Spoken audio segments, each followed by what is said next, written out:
आज जिस दुनिया और यूनिवर्स में रह रहे हैं हम, वो कैसे बना? क्या ये यूनिवर्स एक ही जगह ठहरा हुआ है या इसमें हर रोज बदलाव हो रहे हैं?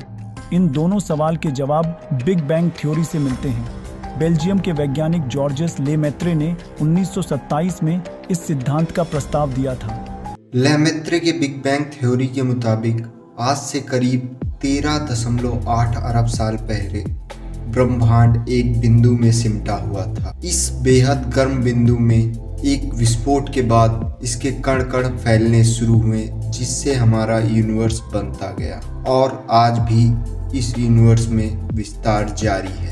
लेमेत्रे फिजिक्स के हीरो बनने से पहले प्रथम विश्व युद्ध में बेल्जियम की सेना की ओर से काम किया। इसके बाद उन्होंने कैम्ब्रिज विश्वविद्यालय, हार्वर्ड विश्वविद्यालय और MIT से फिजिक्स की पढ़ाई की।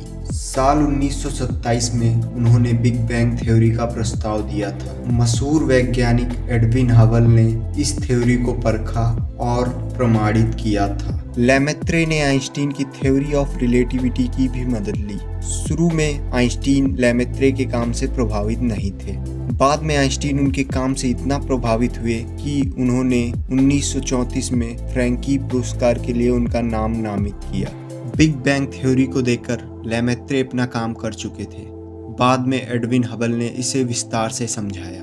दरअसल बिग बैंग का मतलब है एक बड़े विस्फोट। इस थ्योरी के मुताबिक हमारा यूनिवर्स पहले एक पॉइंट में सिमटा हुआ। बिग बैंग विस्फोट के बाद उस बिंदु में सिमटे हुए हर कण एक दूसरे से दूर जाने लगे और ये प्रक्रिया अभी भी जारी है। इस थ्योरी से दो बातें साफ होती हैं। यूनिवर्स की सारी गैलेक्सी एक दूसरे से दूर जा रही हैं और जो गैलेक्सी जितनी दूर है उतनी तेजी से और दूर जा रही हैं। यूनिवर्स की स्टडी करने वाले ज़्यादातर वैज्ञानिक इस थ्योरी पर विश्वास करते हैं। अभी तक कोई ऐसा इंस्ट्रूमेंट नहीं बना है जो पूरी तरीके से सटीक यूनिवर्स की शुरुआत के बारे में कोई जानकारी दे पाए।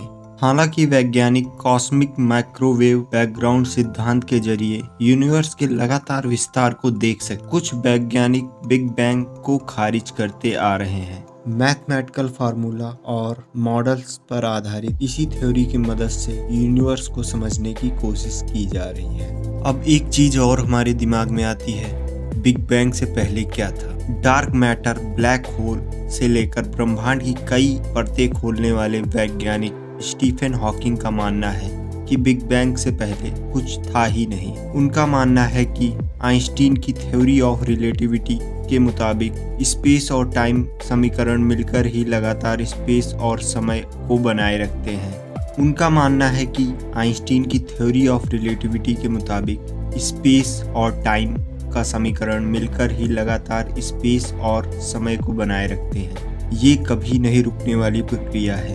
बिग बैंग से पहले तो टाइम भी नहीं था। सारी एनर्जी और फिजिकल मैटर एक बिंदु पर केंद्रित था।